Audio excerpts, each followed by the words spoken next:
দুঃখের বিষয় কি, আমরা ভেবেছিলাম দুজনে হেলিকপ্টারে পালাবে, ওনাকে রেখে দিল কে? বাসের চেয়ে বাসের কঞ্চি লম্বা। কিন্তু আমাদের ফ্রিডম অফ স্পিচ আছে, কিন্তু একটা রেস্ট্রিকশন নেই।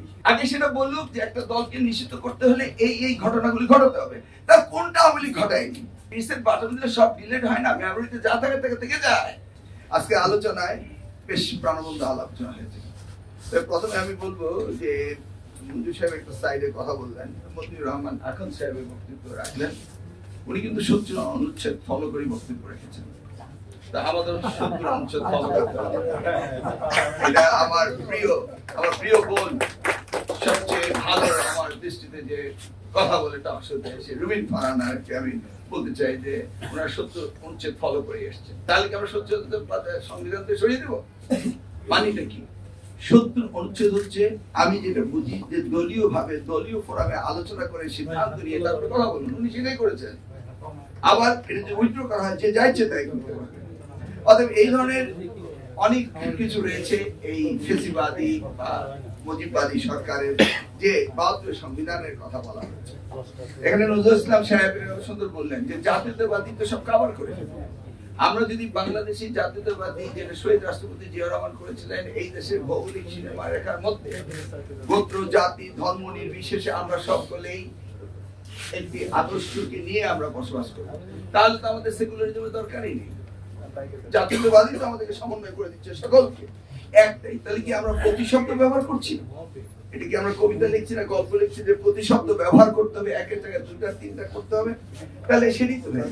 আবার মুজিববাদের কথা যদি বলি, আমার মনে হয় কি বলবো, ২৪,০০০ গণবাহিনীকে হত্যার কথা স্মরণ করব, নাকি রক্ষী বাহিনীর কথা স্মরণ করব, নাকি বাকশালের কথা স্মরণ করব? তাহলে এই কথাগুলো তো সেখান থেকে এই সংবিধানের অকার্যকরিতার কথাগুলো চলে আসছে। বাকশাল হলে কি ৭২ সংবিধানে কি সেটা ছিল না? তাহলে যদি আমরা আমেরিকার কনস্টিটিউশন চলে যাই, সেই কত ১৮৭৬ সালে, তারপরে ১০ বছরের ভিতরে এই কনস্টিটিউশন ৮৬ কোন এক সময় তো তাদের ৫ পাতার কনস্টিটিউশন ছিল। সেখানে এই যাব তাদের ২৭টি, অর্থাৎ বলতে গেলে ১৭টি অ্যামেন্ডমেন্ট হয়েছে এই পর্যন্ত। তার মানে ২৪৭ বছরে যদি ১৭টি অ্যামেন্ডমেন্ট হয়, তাহলে প্রতি ১৫ বছর একটি হয়েছে। আর আমরা ১৭টি হয়ে গেছে ১৮টি হওয়ার পর্যায়ে। যদি ওনাকে এখনই বের করে দেন, তাহলে ১৭ থেকে ১৮, এটা কি কনস্টিটিউশন আনতে হবে না? 18টি এখন হয়ে গেল। তাহলে আবার যে ৩ বছর একটি করে আমাদের কনস্টিটিউশনে অ্যামেন্ডমেন্ট আসতেছে, তাহলে আমাদের ২৪৭ বছর হলে কতগুলি আমাদের অ্যামেন্ডমেন্ট চেঞ্জ করতে হবে? ৮৬টি করতে হবে, আমাদের ৮০টি করতে হবে, তাই না? তাহলে ১৫৩টা আর্টিকেলের কনস্টিটিউশনে যদি আমরা ৮০টি পরিবর্তন আনি আগামী ২০০ বছরের মধ্যে, তাহলে কি হবে? আমাদের গ্রাম দেশে একটা কথা আছে, বাসের চেয়ে বাসের কঞ্চি লম্বা।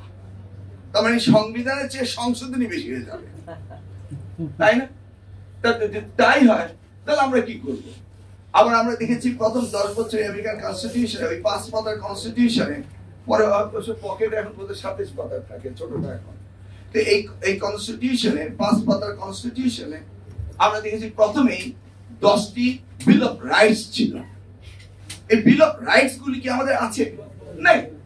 তাহলে আমি যদি এখন আমাদের বাংলা মিশনকে বলি যে তোমার টেলিভিশনে গিয়ে আমি মাহমুদুর রহমান সাহেবকে অন ইয়ারে গালি দিব, ওনার বিএনপি সমর্থিত সাদেক হোসেন খোকার বলে হয়তো আমাকে দিবেন, কিন্তু আমি যদি ৭১ যেতাম আমাকে ওয়েলকাম করতো।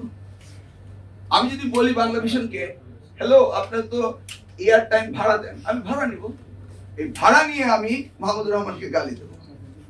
তখন যদি বলে ভাড়া দেবো না, তখন আমি তাকে কোর্টে নিয়ে যাবো। I have the rights to pay him and he will give me the time. আমি এটা দিতে বাধ্য। তাহলে এই যে আমি একজনকে গালি দেবো, সেই জায়গায় আমার রাইটস রয়েছে ফ্রিডম অফ স্পিচ। আমেরিকা কি ফ্রিডম অফ স্পিচ এইভাবে অন ইয়ার গালি দেওয়া যায়? নিশ্চয়ই না। তাহলে কি হয়? ফেডারেল রেগুলেটরি কমিশন রয়েছে, তারা এটাকে রেগুলেটরি বোর্ড এটা রেগুলেট করে যে না গালি দেওয়া যাবে না। আমি আব্দাল সাহেবকে গালি দেবো, ফ্রিডম অফ স্পিচ, যাইছে তাই বলবো। Can I do it in USA? No. Why not? Constitution of freedom of speech দিয়েছে। তো বলতে হবে যে ফ্রিডম অফ স্পিচ হলো আমি তাকে গালি, তো অন ইয়ারে যাচ্ছি না, সামনে সামনে যাচ্ছি, কোর্ট রেস্ট্রেইন অর্ডার দিবে যে ২০০ গজ দূরে গিয়ে তুমি গালি দাও, ২০০ গজের ভিতরে নয়, চিৎকার করো ২০০ গজ দূরে গিয়ে, ওর কাছে আসতে পারবে না। তা আমরা যদি সেখানে মাইক দিয়ে গালি দিই, তাহলে তো আমি ৫০০ গজ দূরে কভার করতে পারি। তা আমরা এখানে প্রেস ক্লাবের সামনে মাইক্রোফোন দিয়ে চিফ জাস্টিসকে গালিগালাজ করছি না? কিন্তু আমাদের ফ্রিডম অফ স্পিচ আছে, কিন্তু এটা রেস্ট্রিকশন নেই। তাহলে আমি যদি পয়েন্ট টু পয়েন্ট যেতে থাকি, তাহলে দেখা যাবে যে আমাদের এই কনস্টিটিউশনে এত মাত্রা ভুল হয়েছে যে এগুলি সব কারেক্ট করতে গেলে কতটা যে সংশোধনী হবে তা আমরা ঠিক জানি না।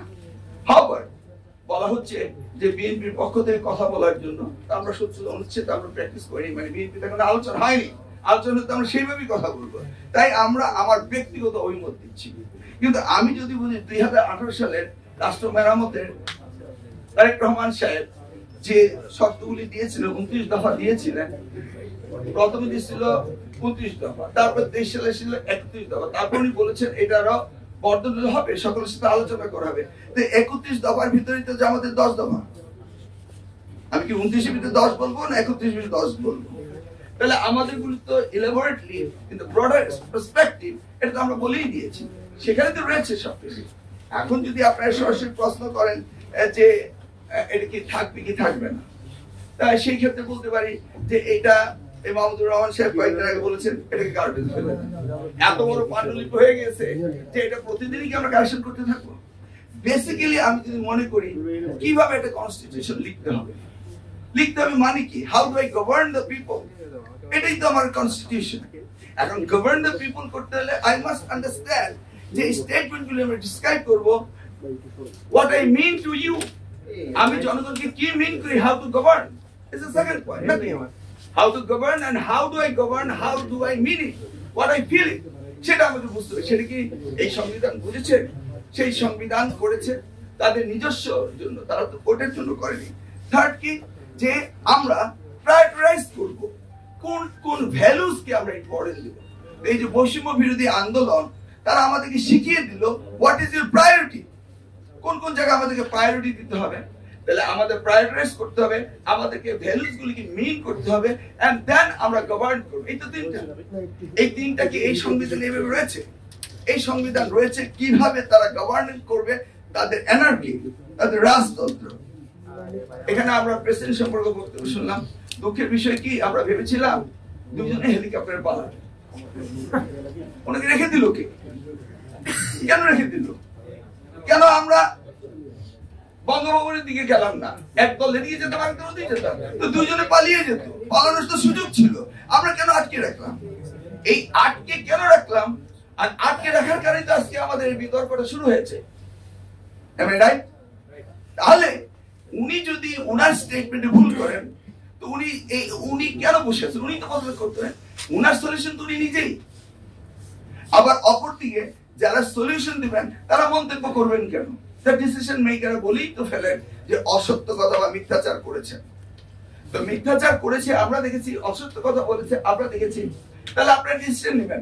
আপনারা যদি বলেই ফেলেন রাষ্ট্রপতি মিথ্যাচার করেছে, তাহলে আপনি গভর্নিং করতে গিয়ে আপনি বলে ফেলছেন, তো এটা জাতির কাছে চাপিয়ে দিচ্ছেন কেন? আপনি আগ বাড়িয়ে কথা বলবেন কেন? ডিসিশন মেকাররা পরে কথা বলবে। এই জিনিসগুলো বিতর্কের সৃষ্টি করেছি আমরা সকলে মিলে। এই বিতর্কের সমাধান করার জন্য আজকে আবার আমরা সকলে আমাদের তরুণ প্রজন্ম জেনারেশন জি চলে গিয়েছে হাইকোর্টে, যে আমরা আওয়ামী লীগকে নিষিদ্ধ ঘোষণা করতে চাই, মানে 11 দলকে। 11 দল না 14 দল, এটা আবার জিজ্ঞেস করলাম এসে মাহমুদুর রহমান ভাইকে, ভাই মিলন ওদের 14 দল নাই, 11টা আছে, 11টার জন্য কি আছে? আবার প্রশ্নটা মনে এসেছিল 14 দলের জন্য করলো না কেন?